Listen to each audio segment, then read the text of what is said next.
Yes, man.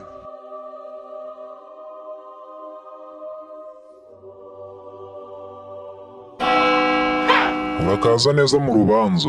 Asante nashukuru. Aho uhagaze ni mu rubanza rw'ijoro.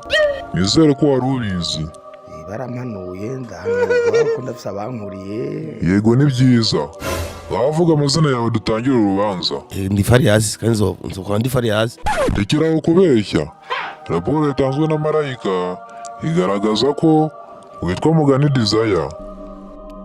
Ayuru Mugani. Utangiye gutukanira mu ijuru. Ntushaka kugorana ndakudiha. Urubanza ruratangiye. Desire, icyaha cya mbere ushinjwa ni ubusinzi. Mugabo urazi inzoga ntizibujijwe kunywa kuko nta namwe byanditse no muri Bibiliya kuko na Yezu yarazihezagiye urumva. Ceceka. None ko warajyaga mu kabari tubiguhembere. Ariko nibaza n'abatajayo hari ababa bakenye bataja mu bubari kuko ntuja mu kabari udafise amafaranga. Iki cyaha kiraguhamye. Ariko igitangaje kinababaje ni uko utabyicuza. No comment. Ikindi cyaha ushinjwa wabaye ku isura umupagani waranze gukizwa. Mbega ukizwa no gute? Ukizwa no gukora ibyo Imana ishaka, ugafasha imfubyi, ukaririmba gospel. No, ifo kumenya gukizwa c'est quoi? Nabajya anye muri bo nta muntu akijije muri bo. Kuko bose bakora ibyaha. Twese turabanyabyaha, so gukizwa niki? Gukizwa ni wa muntu adakora ibyaha. Nimba bita yuko bakijijwe nanjye ndakijijwe. Kuko ndemera Imana, ndemera kwibaho, ndemera yuko ariyo yaremye isi n'ijuru, nkagerageza kutagira bijya bintu idakunda. Mugabo twese turakijijwe, ngo tuvuze ngo ubaza ngo barajya barakijijwe. No.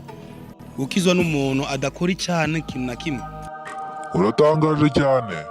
Mu by'ukuri igihe wamaze ku isi kuririmba indirimbo z'Imana siko gukizwa man. Ajya baribeshe kuko benshi nzi baririmba gospel, benshi bahora bakora ibintu biroranye. Igihe cyose wamaze ku isi wakaye warigishije abantu ijambo ry'Imana barampinga. Hari abantu benshi barampinga. Ese igihe wamaze ku isi nta kintu ushima Imana yaba yaragukoreye? Je ibintu byose murashimira Imana, ndavye ubuzima naciyemo, ndavye ingorane naciyemo. None wowe n'icyo wakoreye Imana? Ntacyo. Wakoze umuziki gusa. Ese iyo muziki yawe hari ikintu yakugejejeho? Simba umukongomani ngo mvuze ngo mfisiki. No. Iyo ni vie privée y'umuntu. Sawa komeza ufunga umutwe. Kubera icyo utifatanyije n'abandi ngo mukorere Imana. Kuko bakubwira wishinga inyo y'uwundi kamara gwawe. Urumva? Wakoze kuza mu rubanza rurarangiye.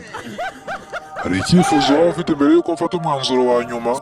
Jewe icyo nosaba Imana nuko yompa kuramba tout simplement. Urikije ibyaha byose umaze gushinjwa ntabwo waramira mu ijuru.